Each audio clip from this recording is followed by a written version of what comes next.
Hello strangers, how are you? So our trip was supposed to start, hey, what's today? Monday? Tuesday. So our trip was supposed to start not yesterday, a week ago Monday. So we loaded up the motorhome, hooked up the boat, made sure all the lights were working, made it 10 blocks, and I lost all my frickin' lights. No signals, no four-ways, no brake lights. I'm like, what the hell? So pull over, check the wiring between the boat and the motorhome, and the plug was so hot I burned my finger. So unplugged that, limped our way to the garage. $300 and something later, almost $4. It's fixed, and now it's Wednesday. So then we head north. We're going to North Bay, visit my aunt and uncle. Haven't seen them in a while. So we get to North Bay, have a nice visit there. Wheeled her up the road, I don't know, like 10 minutes up the road. There's a big hill there, and they have a pull-off area for the trucks to check their brakes and let them cool off. Spent the night there. Because we didn't pick up the motorhome till I think it was like noon hour or something on Wednesday. So we get up, make our coffee, drive the rest of the way to where we're headed. Stop at this gas station called Gramps. Spend like a gazillion dollars on fuel for the motorhome and the boat and all the jerry cans, so we got spare gas back here. And drive back the road to Rabbit Lake where we wanted to go, to the sand dam. And I even frickin' asked the kid pumping the fuel, hey, how's the lake to Rabbit Road? And he goes, you know, Rabbit Lake Road. And I'm like, okay. That was pretty much the end of that conversation. So we do the 17 miles back, 16 miles back, and then we hit a turn-off road to the left after the third bridge. And there's a great big cement barrier saying, access to Rabbit Lake, sand dam, closed, construction. And I'm like, are you frickin' kidding me, kid? So I just happened to be followed in by a dump truck. And I'm like, that's weird, because usually the only thing you see are logging trucks when they're logging. So I talked to the dump truck driver, and he says, oh yeah, he says they're rebuilding the sand dam. It's a hydro crews there working. They got like 15 sea cans and some generators and some cranes on barges and cranes on shore. And he said, you know, it's all locked up. You can't go back. They're not allowing any camping right now. Apparently this has been going on for 2 years. If I had been smart and asked the owner of the gas station, he would have told me it was closed. So I frickin' turned the 60 feet around with the motorhome and the boat. And I sit there and wait for this dump truck to come back out, because I know he's going to have a radio. Because he told me when I headed out, he says, be careful, there's going to be dump trucks like every 8 to 10 minutes. So I figured, well, I'll just wait for him to come back. I'll follow him. He's got the radio. He'll know where to stop and let the other ones go by. So we get out of there, and I figure, well, okay, we can go down, hit Lowell Lake Road, and it still brings us back to Rabbit Lake, where we are now. Kind of pan around here a little bit. I'll give you a better look. So I hadn't been back here in probably 15 years. I think last time I was back here was with my son, and he was like 20 at the time, maybe. So, being a while, road's gotten a little rough. A little overgrown. Not too bad, but rough is the worst part. So, tell me if any of you has noticed what this is, where it came from.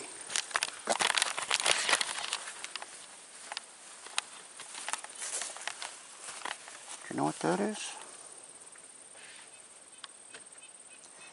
I'll give you a second. There's the tailpipes off the motorhome, so what do you think that came from? So, let's take a walk over here. Kind of see. We're getting a bunch of wild rabbits coming out over there and over here. Big honking frickin' jacks. Look like small dogs.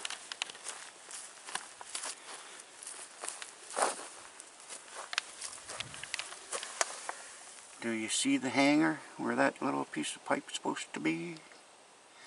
Well, when that tailpipe came off, it went back here and hit right up underneath there, and it literally took this whole piece right here and all the way up, almost to the top. And this piece here was literally out here, and I'm like, oh my God.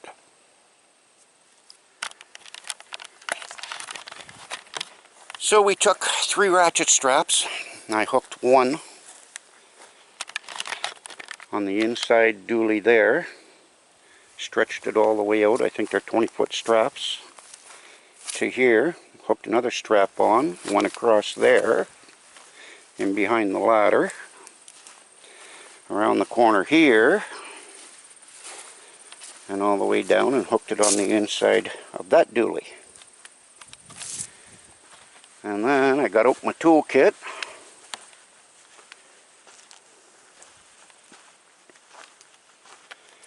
I took a hacksaw. It's like, how do you stretch aluminum that far? Look at the difference in that.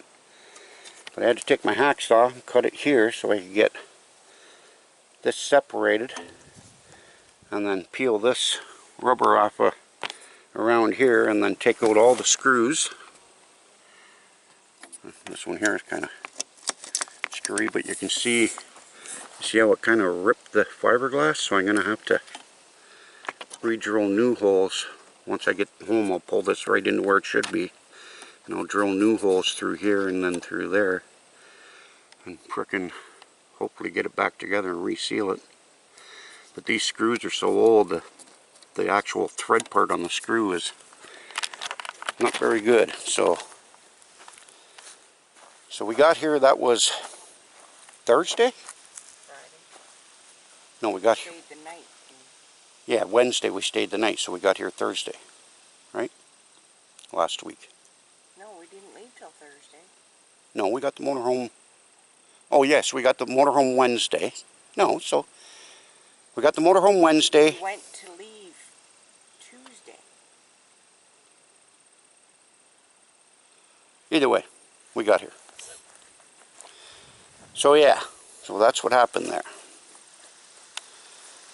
Kind of a shitty start to our holidays. But anyways, I'll take you for a little tour around here, and I'll show you the boat launch, which was kind of scary with the motorhome. I didn't want to try to launch the boat and get stuck. So we didn't get the boat in the water till when? Saturday? Yeah. So a guy came down, and he was driving a big Dodge diesel. And he's like, oh, he says, you just get here? And I said, no, I've been here a couple days. And he's like, oh, you're not putting your boat in the water? And I says, I can't. I said, I can. I said, but I'll probably get stuck. So being the nice guy that he is, he offered to put my boat in for me, big 4-wheel drive Dodge diesel. But I'll show you why I couldn't try to do it. I wasn't even going to think about it. One is, I hope you can see the grade here, how it goes flat and then just down. Excuse me. Watch for the snake. Yep. And then if you get your tires hooked up on those with the trailer, chances are you're going to get stuck in that real sandy fine beach there. So it was nice of him to launch my boat for me. We purchased this trolling motor last year. First time we used it this year. Man, is it awesome. Don't even have to anchor when I go out now. I just sit in the front and back and forth with the trolling motor, and we stay exactly where we need to be. There's our little portable toity. Oh, here's a funny thing. This morning we got up, just up the road up here, there's like a little reservoir with a creek that flows down and comes out over here. We take our minnow traps up there to get our minnows So as we're walking up there this morning to get them, I'm like, you know what I haven't seen are garter snakes. So after we get the minnows and come back, I'm like, I get right here, and there's a garter snake there, and he's going over there trying to get on my boat. And I'm like, no, no, don't go on my boat. So we went all the way down here, and I'm calling my wife to come down and say, hey, look, snake, after we just talked about it. She come up and saw it, and then we're walking along here. And she comes over here and she goes, oh, look, another snake. See him? There he is right there. That one's even smaller than the first one we saw. Hope you guys can see him right there. Is he still there? Yeah, there's another, well, it looks like a smaller one, like a baby. You can just see the tail of him. See him? No, oh, yeah. Yeah. There, that's a different one. But there was a Smaller. really big one here when we come back there. So that's 3 now that we've seen. Kind of weird. Well, we weren't looking either.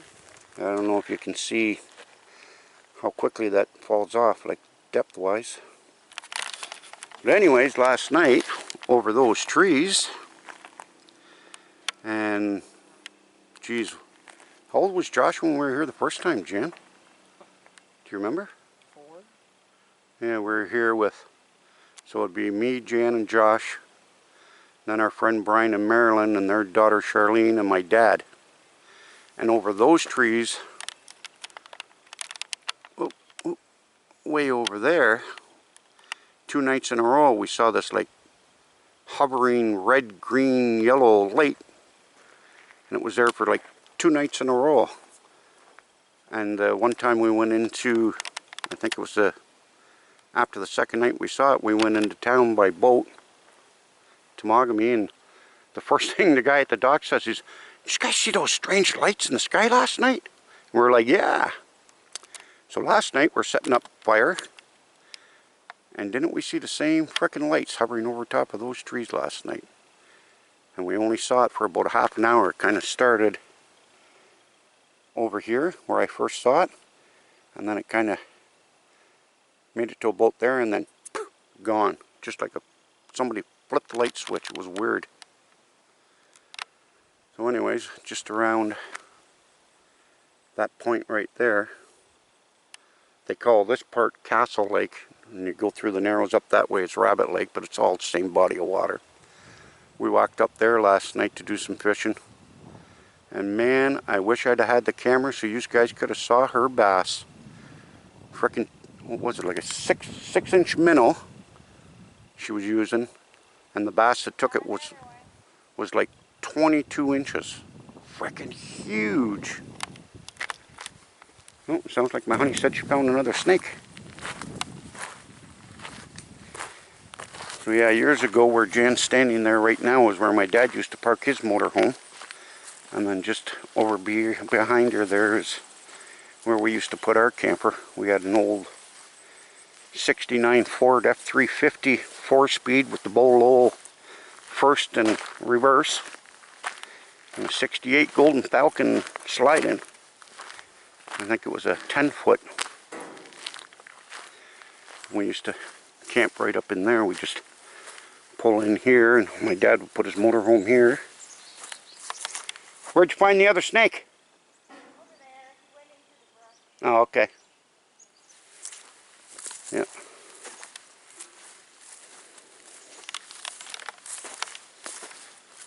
So yeah, these are my old stomping grounds when I was younger. The place I wanted to go, Rabbit Lake, is where I basically grew up as a child. From like 4 up to, 20. But somebody's come here and they built themselves a little dock. Yeah, we were sitting right, pretty much right over there when we saw the lights the first time over those trees over there. It was kind of weird. And you notice there's no towers anywhere. So I mean, it wasn't a hydro tower or a cell phone tower light that was blinking.